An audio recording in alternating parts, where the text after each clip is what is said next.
Friends, welcome back to my channel. আশা করি তোমরা সবাই খুব ভালো আছো আর আমিও ভালো আছি। তো চলো বেশি কথা না বলে আজকে দিনটা স্টার্ট করি।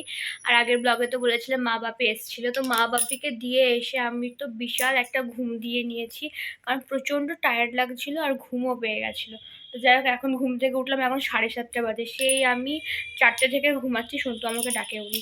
তো যাই হোক, বাইরে সন্ধেও হয়ে গেছে আর সন্তু একটু বেরোলো, কারণ একটু খিদে পেয়েছে ওকে। আজকে তো বেরোতে পারবো না, কারণ সে কি অমাবস্যা নাকি লেগে গেছে।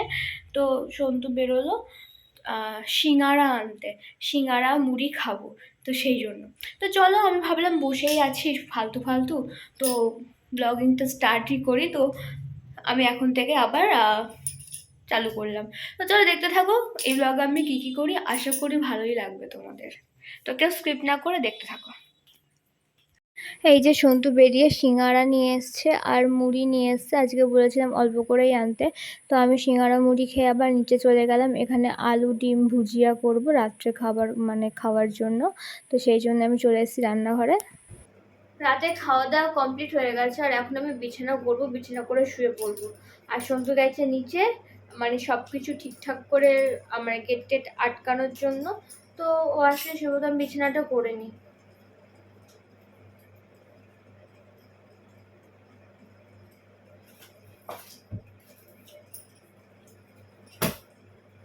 রোজ এটা সন্তুই করে, কিন্তু আজকে আমি করছি।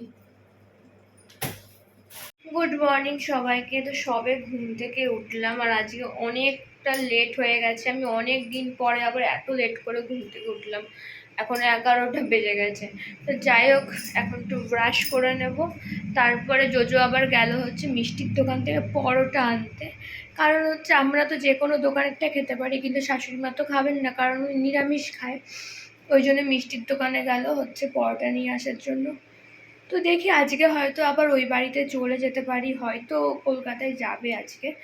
তো দেখি কি হয়, আগে ফ্রেশ হয়ে নিই, তারপরে তোমাদের সাথে কথা বলছি। তো সকালবেলায় আজকে আমরা খেয়েছিলাম হচ্ছে পরোটা আর তরকারি। বেশ অনেকদিন ধরেই খেতে ইচ্ছে করছিল, তো সন্তু নিয়ে এসেছিল। ও আমার হরলিক্স চুরি করে খেয়ে নিয়েছে। কিছু বললে বলে বাচ্চাটাকে একা তোমার হবে, বাচ্চাটা তো আমারও, তো আমাকেও তো খেতে হবে।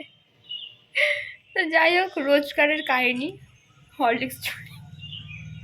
আর আমরা এদিকে বাতকুলাতে চলেও এসেছি। আর এই বৃষ্টির মধ্যে দেখো কীরকম বৃষ্টি হচ্ছে বাইরে, প্রচণ্ড বৃষ্টি হচ্ছে। তার মধ্যে সন্তু লাফিয়ে লাফিয়ে বেড়াচ্ছে। ওর নাকি এই টিনের এই চ্যারবার চ্যারবার আওয়াজটা খুব ভালো লাগে, তো সেই জন্য লাফাচ্ছিল।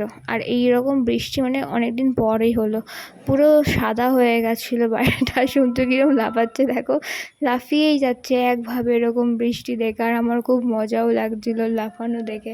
যেই বৃষ্টি কমেছে বাপি চলে গেছে হচ্ছে জঙ্গল পরিষ্কার করতে, কারণ সামনে রয়েছে বাড়িতে অনুষ্ঠান, সেই জন্য ওই জঙ্গলগুলো পরিষ্কার করে নিচ্ছে। যদি ঝাল হয়, তুমি যদি ঝাল খাইয়ে দাও। খাও খাও, খেয়ে নাও। আমি খেয়েছি, খাও। আমি নিয়েছি না, খাবে না। হাত দিয়ে খেতে বলেছে কেন?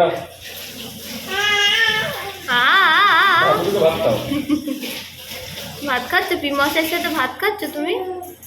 শুধু ডাল আর খিচুড়ি দিয়ে খাওয়ায় না। কি বলছে দেখো, আর তো খাবে, আর তো খাবা। হ্যাঁ, আর তো খাবা, আর তো খাবা। মাংস খাবা, মাংস না, মাংস না, মাংস। দেখো তুমি 2 হাত ছেড়ে দিয়েছো উল্টানো পরে। এই যা, তুই খা, তুই খা। আমরাও খাওয়া দাওয়া করে উঠলাম আর গুলু স্কুল থেকে ফিরলো। আজকে বৌদি আর দাদাভাই দুজনে মিলেই গেছিলো গুলুকে আগিয়ে আনতে, ওই বাড়ির সামনে থেকে। আর তারপর বৃষ্টি হচ্ছিলো, আমি আর ভিডিও করিনি, একেবারে সন্ধেবেলায় করলাম। ইনি এখন ঘুম থেকে উঠে দোলনাতেই উঠে দাঁড়িয়ে পড়েছে, কারণ দোলনার মধ্যেই ঘুমাচ্ছিল। আর ঘুম থেকে উঠে কি সুন্দর হাসছে দেখো তোমরা, খুব ভালো লাগে আমার। আর তারপরে চলে আসলাম আমরা খেতে। আর আজকের রাত্রের খাবার ছিল রুটি, আলু ভাজা, ডিমের অমলেট আর বোঁদে। আর এটা পরের দিন সকালের ভিডিও। এখন যাচ্ছি আমরা পুচকির জন্মদিনের ক্যামেরাম্যান ঠিক করতে, আমি সন্তু আর ও 3 জনে মিলেই যাচ্ছি। তো চলো, টাটা। কর তা তো কর, কি দেখেছে ওইদিকে, লেস খাবে। তো এই ব্লগটা এই অবধিই থাকলো। যদি তোমাদের ভালো লেগে থাকে লাইক শেয়ার কমেন্ট করো, আর সাবস্ক্রাইব করতে কিন্তু একদমই ভুলো না। তো দেখা হবে কালকে আবার নতুন আরেকটা ফ্রেশ ব্লগ নিয়ে। আজকের মতন টাটা।